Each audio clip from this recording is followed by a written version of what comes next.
Assalamu alaikum warahmatullahi wabarakatuh. Viidiyoo lammataatiin deebi'ee dhufee jira. Maaliif wanni an deebi'eef waan isinitti hin mul'isintu jira.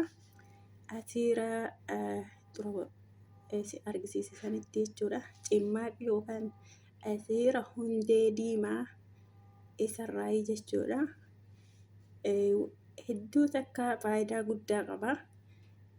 Akka itti fayyadamtanii waan itti fayyadamee namni illee itti fayyadamee argaman ta'eefi kanaaf isiniif qooduu dhufee ammallee jechuudha. Duratti ni dagadhe viidiyoo duraa keessa ni dagadhe Vitamin C ni argitan jedhee yaada.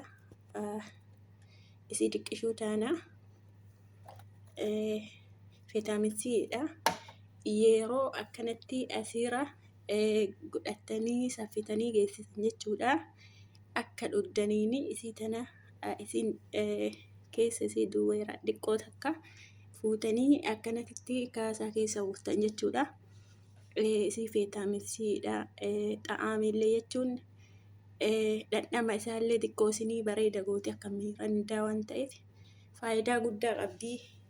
Dawaan tuni nama dadhabbina qabuu fi deebii ammoo nama qaamni dhukkubuu deebii waa hedduu nama fayyada jechuudha. Vitamin C tuni sagalee argamti.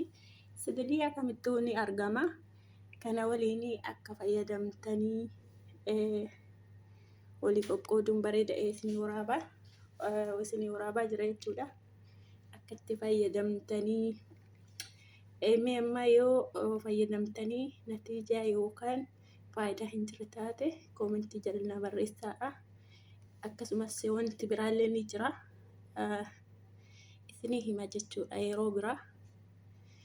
Dhaggeeffattootaa fi kabajamtoota ta'een akka itti fayyadamtanii abdii qabaa akka faayidaa guddaallee irraa argattanii abdii guddaa qaba isiniin jedha.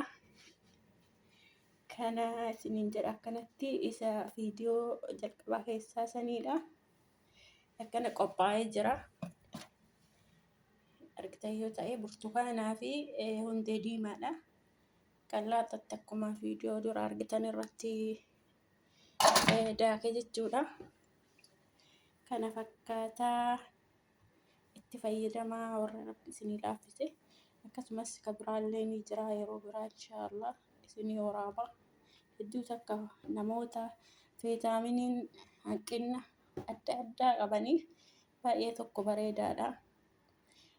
Waan xiqqoodha waan mana keessatti fayyadamtanii waan qaaliidha miti jechuu waan rakasa itti fayyadamaa isiniin jedha. Yoo isinitti tole like share godha.